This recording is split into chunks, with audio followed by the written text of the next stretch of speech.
Hi, good morning or good evening, depending from where you're watching. It's morning here. Usually, mornings are my active time. Active, more like creative time.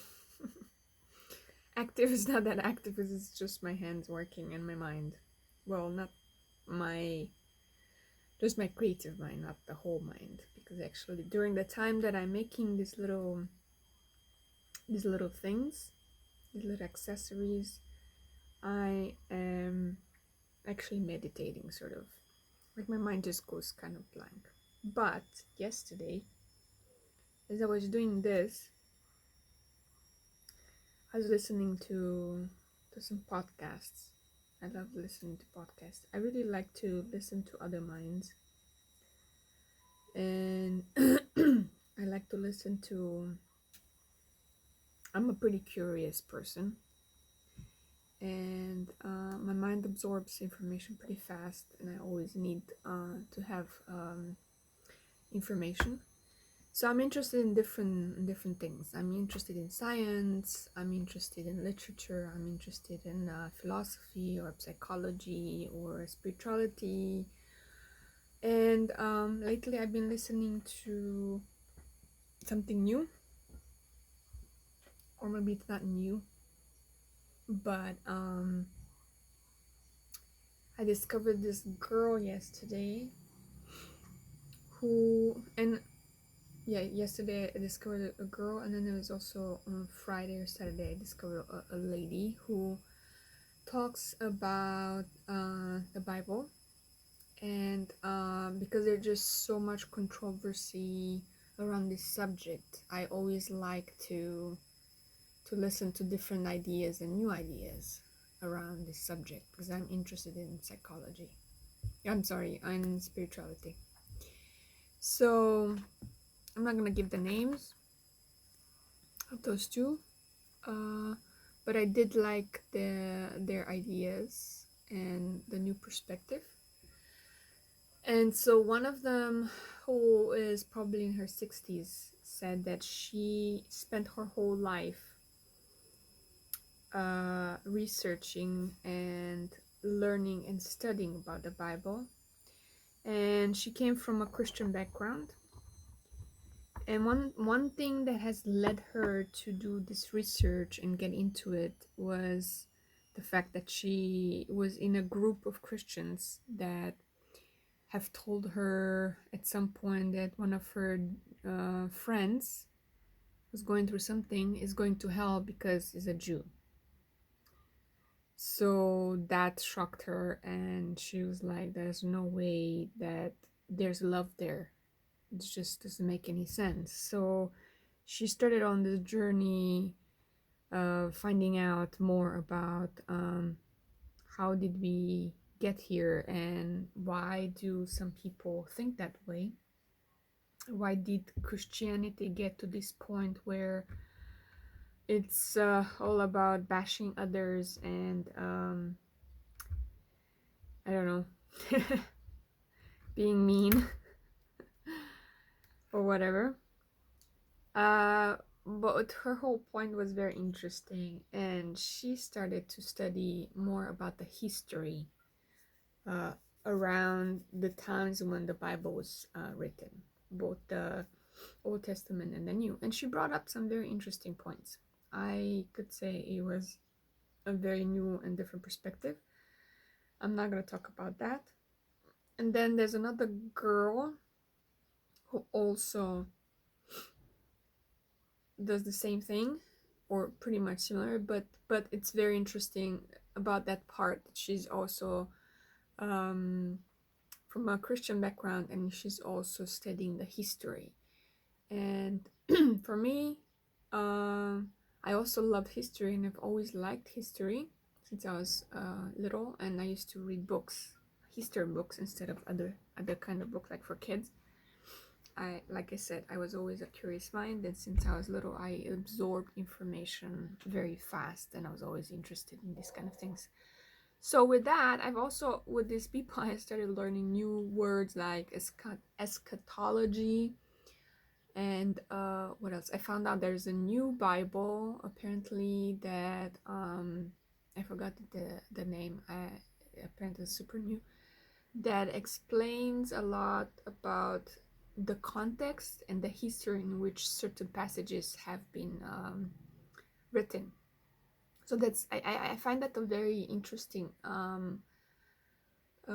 perspective, because if we're to take things in today time, I'm sorry, I'm taking long to to paraphrase all these things. Um, well, imagine, for example, someone is going through a rough time. You are sort of going through a political or some kind of turmoil around you in your country, right? Let's take our example for today. We have the wars in Ukraine, or the wars in Iran, and that affects pretty much everyone around because we're connected to a lot of things, right? So people are going every day through this turmoil, thinking what's going to happen, who's going to do what, are we going to survive, are we not, what will the future bring, you know. So with that kind of mind, you sort of start looking for solutions. And of course, the solutions, people even today, but much more in those days when they didn't have information spread like we have today, the internet, to go look around and find solutions. You would have to find the solution on your own. And usually, if you didn't have like a community, you didn't have, you know, like the internet to look for information and what's going on or solutions, you would have to find some kind of solution. And of course, since there's no outing, then you would have to look inward. But your mind still goes through that kind of a turmoil, so your mind is not peaceful. You're not, so you start to write things, right? And you write them within your perspective, with the experience that you're had in your background, so in your past, plus the experience and the feeling and the emotions that you're going through in the time when you're writing things. Yes, let's say I'm going through something and I'm going through those emotions. My emotions, my negativity, or whatever the type, the emotion that I'm going through, will have a sort of impact in my message, right? What I'm going to get across. And so a lot of it might not have to do so much with what's really going around me, but what's going within my inner life, right? With my emotions and how I am putting that idea out, influenced by my emotions, by my life experience. And that will be sort of like a limited view, I would say, right? It is my view. And so I'm putting it out there, making it a fact, okay? Telling everyone that this is it, this is how it's supposed to be, and this is the truth. But it is my truth through my lens, okay? So I think this view of how even the apostles or the people who have written the Bible have been also influenced through those factors, okay? The environment they were living in, the political, the religious environment that was around them, plus their life background and their experiences and their emotions they're going through in that present moment affected a lot the messages of the Bible.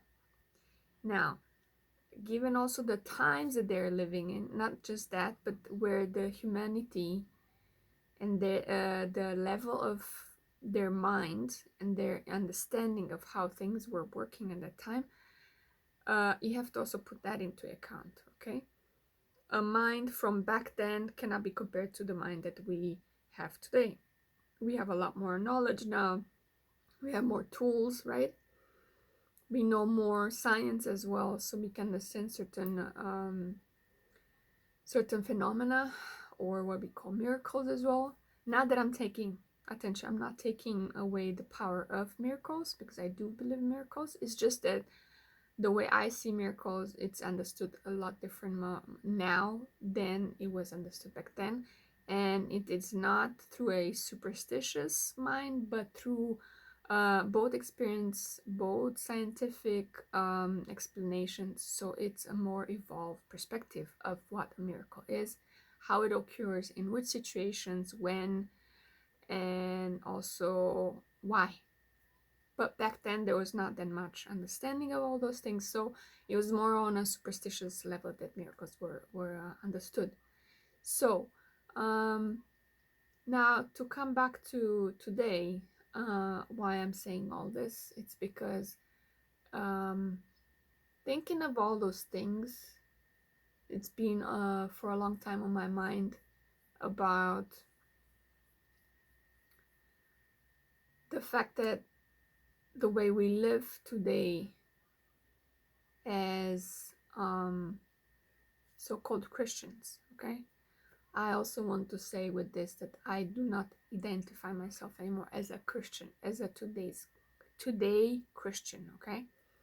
I do though identify with that type of Christian that Jesus was trying to put out, and his ways and methods.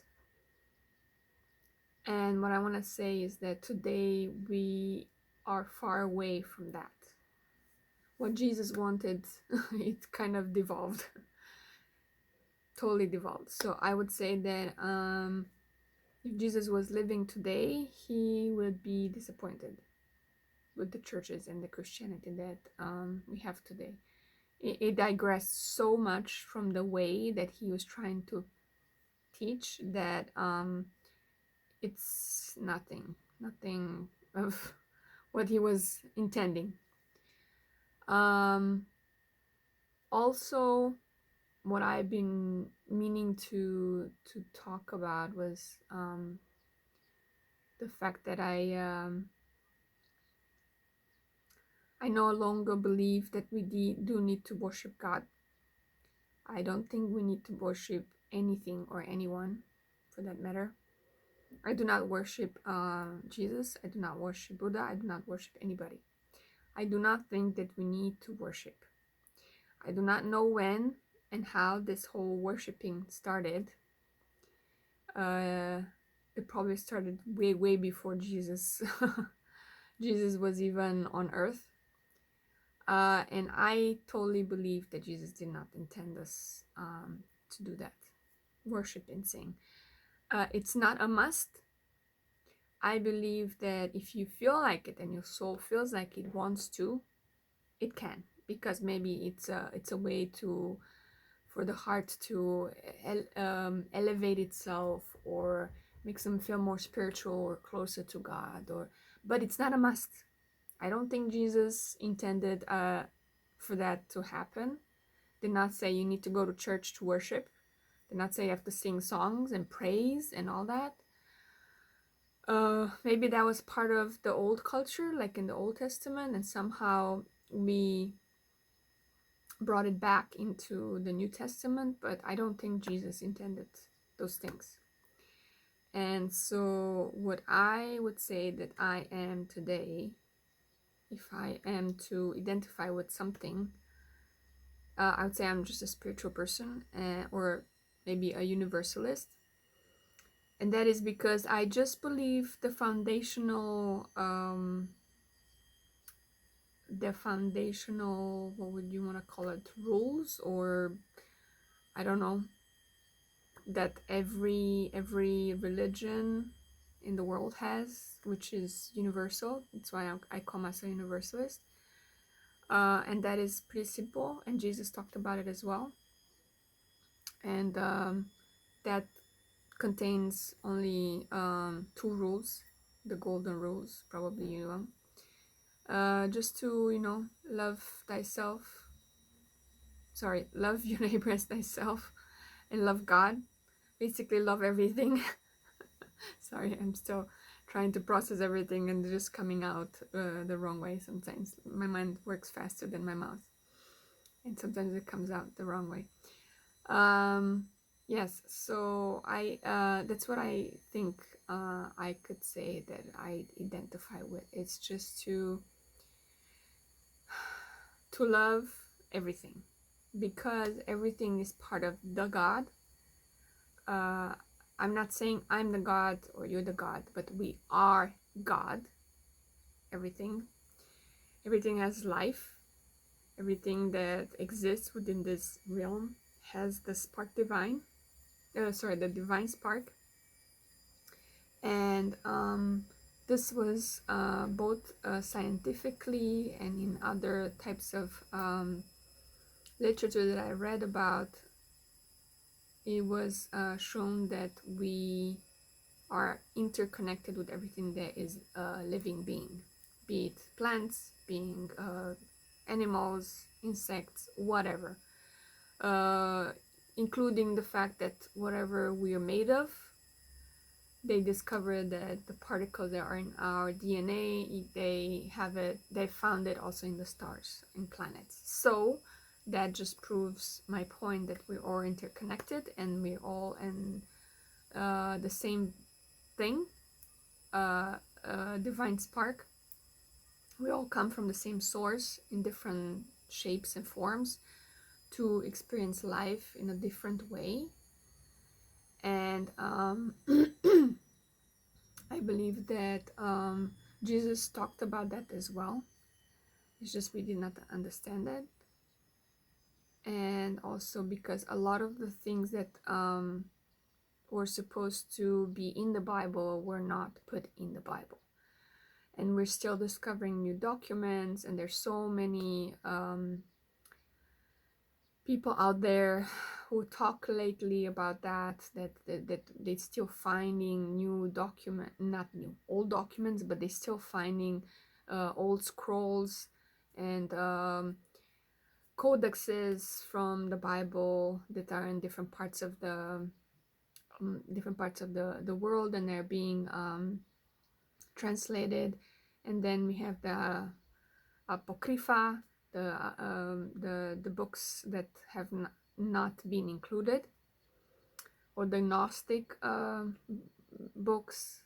So I'm also learning a lot about this information and putting it all together. It just always brings to the same point that we were not given all the information that we need. That's why I think a lot of the things that we are learning from the Bible or from the churches that we're going to today, it's incomplete. That's why the Christianity that we're living today, I would say, is devolved. It's handicapped, I would say. And that's why a lot of people, even though they are following God and following Jesus, they're not happy and they're not fulfilled, because they're just doing the outside, what do you call it, the doings, basically, just the outer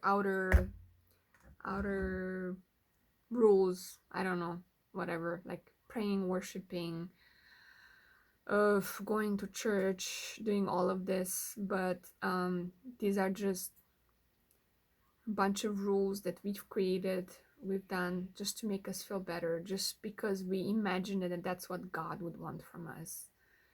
But it's a lot simpler than that, and maybe a little bit harder, because if we would take all of that away, okay, what kind of Christianity, what kind of life we would be living, right?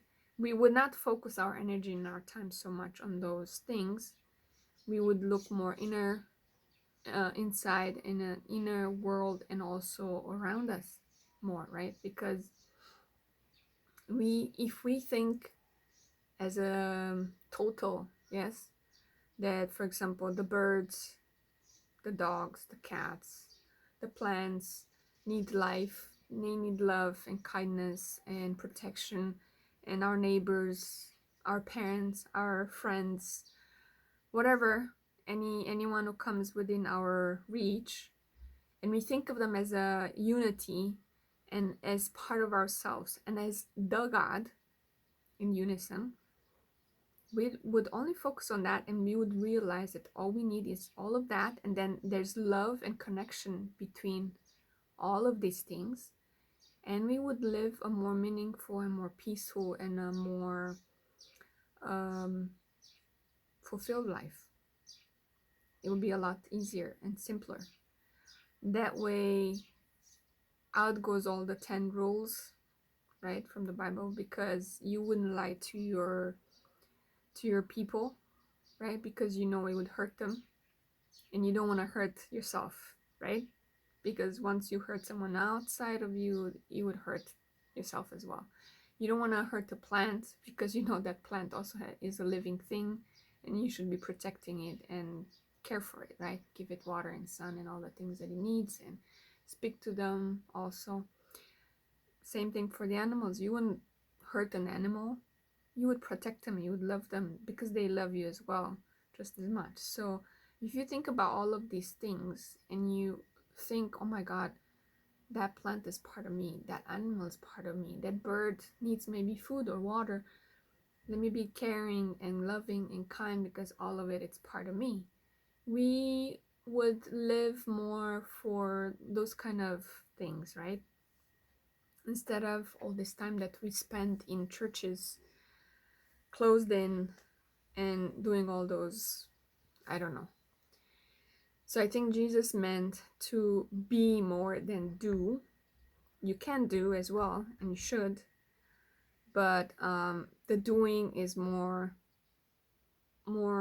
towards everything else, not just a certain group or a certain community. On your choosing, on sort of like being so exclusive, because that's what Christians are nowadays. They're very exclusive. They would only help the people around them that are Christian, and they would not look outside of that community, which is kind of sad if you think about it, because that's not the point of being a Christian after all. Yes, so that's why I said I don't identify myself with the today's Christian, and to me, the Christianity that is today, I would dare to say that I'm embarrassed of, a little bit of ashamed in a way. I do not hate the people. I do not treat them any other way. I still love them and respect them. It's just that I don't want to follow all those rules and all those things and do them because they have to be done. If I do them because I feel like it, because I feel like it's, necessary for my soul's evolvement. But otherwise, I wouldn't. And I'm not going to give an advice about how to do it or what to do. I'm just saying, from my perspective, this is why I don't do it, and I don't want to do it, because for me, the real following of Jesus's teachings is much simpler. And yeah. So this is a very long message. I think I covered a lot of topics, probably made your head spin. It's not easy to talk about this topic. It's not easy to explain it. I've had this on my mind for a long time. I've been meaning to make a video like this to talk about this, just to let my friends from back home mostly about where I stand with my faith.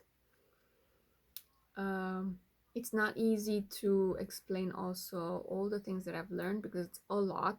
It's been maybe 6 or 7 years since I've kind of started to deconstruct my Christianity, or what I learned that Christianity is, and started to sort of change my mind about those things. One by one, I took it and I thought, okay, how does this help me? How do I integrate or disintegrate this kind of view in my own life?